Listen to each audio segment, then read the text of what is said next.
Creatine is sitting in more gym bags than water bottles at this point. Everybody's taking it. Your trainer recommends it. Your doctor probably hasn't told you to stop. Even your neighbor who just started walking on a treadmill last month is now a creatine expert apparently. But here's what nobody mentions when they're busy hyping this white powder.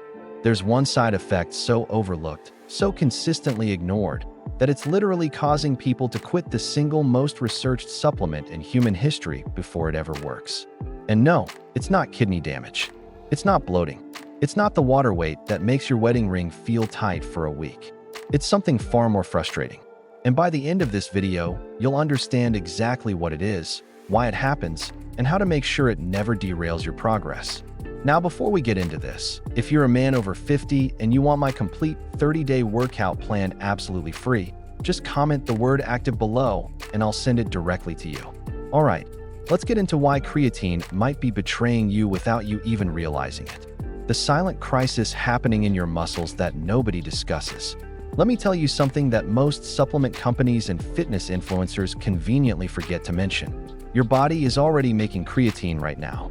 Your liver, your kidneys, and your pancreas are producing roughly 1 to 2 grams of it every single day without you lifting a finger or opening a supplement container. So why would you need more? And more importantly, what happens when you suddenly flood your system with additional creatine that it wasn't expecting? Here's where the science gets genuinely interesting. And I mean the kind of interesting that makes you realize most people have been thinking about this supplement completely backwards. When you start supplementing with creatine, your body doesn't just happily accept the extra supply and immediately start building muscle. That would be far too simple and convenient. Instead, your body goes through what researchers call a saturation phase.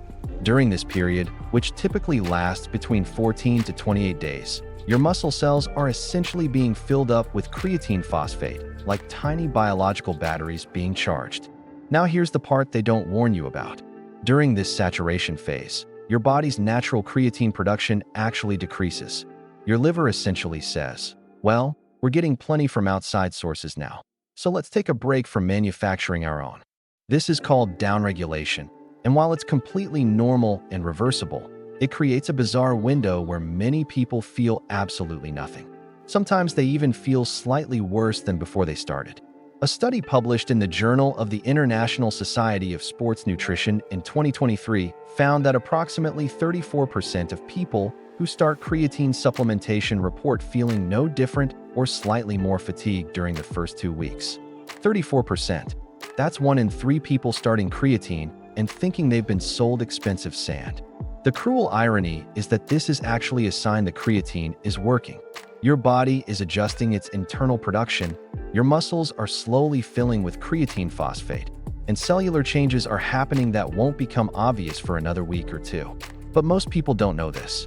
They take creatine for 9 days, feel nothing spectacular, and decide it's overhyped garbage that their body doesn't respond to. They quit right before the actual benefits would have started showing up. This is like planting a seed, watering it for a week, seeing no tree, and concluding that agriculture is a scam. The truly unfortunate part is that once you stop taking creatine during this early phase, your body's natural production doesn't immediately bounce back to normal. It takes another week or 2 for your liver to realize the outside supply has stopped and ramp back up to its previous output. So now you've essentially experienced all the adjustment period with none of the benefits. Recent research from the University of Queensland published in early 2024 suggests that this regulatory rebound period might actually be why some people report feeling unusually weak or tired after they stop creatine cold turkey. Their natural production hasn't caught up yet, and they've lost the supplemental supply. The solution isn't complicated, but it requires something modern humans are terrible at: patience.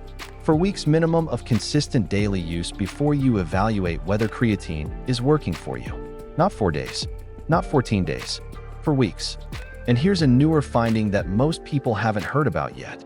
Researchers are now suggesting that taking creatine with meals containing carbohydrates and protein increases absorption by up to 25% compared to taking it on an empty stomach or with just water. The insulin response from food helps shuttle creatine into muscle cells more efficiently. So if you've been dumping creatine powder into plain water first thing in the morning and wondering why you're not feeling superhuman, your timing and delivery method might be working against you. The brain fog paradox that science just started understanding. Now let's talk about something genuinely fascinating that connects to the real, unfortunate side effect we're building toward. Creatine doesn't just affect your muscles, it affects your brain. And this is where the story gets both more interesting and more frustrating for a lot of people. Your brain is an energy-hungry organ. It consumes roughly 20% of your total daily energy despite being only about 2% of your body weight. The brain relies on adenosine triphosphate, which is the same energy currency your muscles use. And guess what helps regenerate adenosine triphosphate faster? Creatine. A groundbreaking study from the University of Sydney published in 2023 examined brain creatine levels in adults over 50 and found something remarkable. Cognitive performance on memory tests and complex problem-solving tasks improved measurably after 6 weeks of creatine supplementation. Not marginally, by 8 to 15% on certain metrics.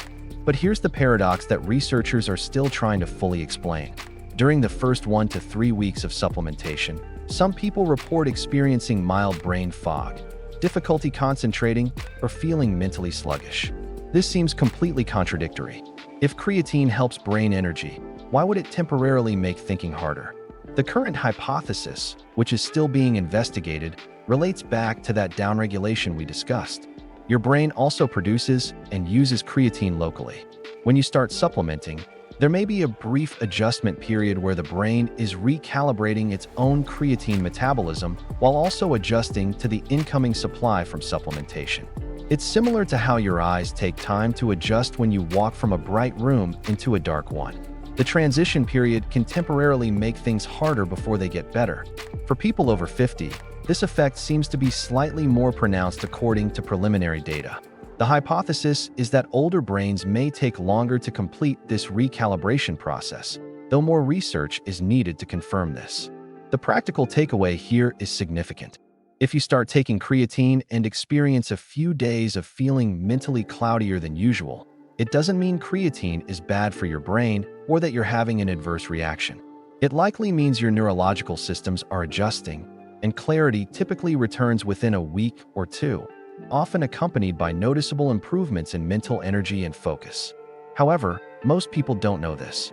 They start creatine hoping for better workouts, notice their thinking feels slightly off for a few days, and conclude they must be having some kind of negative reaction. They stop taking it and tell everyone creatine made them feel weird. Meanwhile, they were probably a week away from experiencing genuine cognitive benefits that could have improved their quality of life significantly. There's also new research suggesting that creatine's brain benefits may be even more important for people who don't get adequate sleep. A 2024 study from Japan found that creatine supplementation partially offset cognitive deficits caused by sleep deprivation in adults. Essentially, creatine helped maintain mental performance even when people were running on insufficient rest. For anyone over 50 who struggles with sleep quality, this could be genuinely meaningful information. And yet, how many people quit creatine before they ever discover this benefit because they didn't understand what normal adjustment looks like? If you're finding this information genuinely useful and you haven't already, comment active below to get my free 30-day workout plan designed specifically for men over 50. I'll send it straight to your inbox. The unfortunate side effect that ruins everything. All right, we've finally arrived at the side effect they never warn you about. The one that causes more people to fail with creatine than bloating, water weight, headaches, or stomach issues combined. It's not physical, it's psychological. The unfortunate side effect of creatine is unrealistic expectations combined with inadequate patience. Let me be completely clear about what I mean, because this sounds almost too simple to be the answer, but it genuinely is the core problem. Creatine has been studied more than almost any other supplement in existence. We have decades of research, thousands of papers, extensive safety data, clear evidence of effectiveness for strength, power output, muscle growth, cognitive function, and recovery. But creatine is modest. It doesn't transform you overnight. It doesn't produce dramatic, visible changes in a week. It works gradually, consistently, and cumulatively. The research suggests that creatine improves high-intensity exercise performance by approximately 5 to 15% over time. That's meaningful and significant, but it's not going to make you feel superhuman tomorrow morning. Over months of consistent training, that 5 to 15% advantage compounds into genuinely noticeable differences in strength, muscle mass, and physical capability. But in the short term, day to day, it's subtle. And here's where modern expectations collide violently with biological reality. We live in an era of instant feedback. Social media trained us to expect likes within minutes. Streaming services give us entire seasons immediately. Same-day delivery has become standard. Our brains have been rewired to expect rapid, obvious results from everything we do. Creatine cannot meet these expectations. It was not designed for instant gratification. It was designed for patient, consistent use over extended periods. So what happens? People take creatine for 6 days. They don't feel dramatically stronger.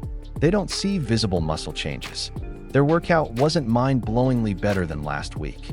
They conclude it doesn't work, or their body doesn't respond, or they're non-responders, or they got a bad batch, or creatine is overrated.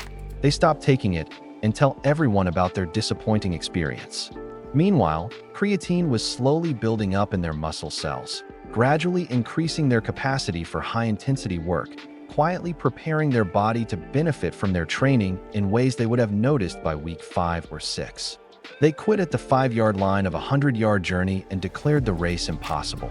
A fascinating study from 2023 examined what researchers called supplement adherence psychology. They found that people who were given detailed explanations of how creatine works, including timeline expectations and normal adjustment experiences, were 3 times more likely to continue use for at least 8 weeks compared to people who just received basic dosage instructions. 3 times more likely, just from understanding what to expect. The unfortunate side effect isn't the creatine. It's the absence of realistic expectations. People aren't failing because creatine doesn't work. They're failing because nobody prepared them for what success actually looks like with this supplement. They expected fireworks. Creatine delivered slow-burning efficiency improvements. They interpreted the difference as failure when it was actually the supplement working exactly as intended. There's also a more subtle version of this problem that affects people who do stick with creatine for extended periods. They experience the benefits gradually, which means they don't notice them consciously. Workouts slowly get better. Recovery slowly improves. Strength slowly increases. But because it happens incrementally, it doesn't register as significant progress. Then they run out of creatine, decide not to reorder, and suddenly notice within 2 weeks that their workouts feel harder, recovery takes longer, and they're losing ground they previously gained. Only when the benefit disappears do they realize it was there.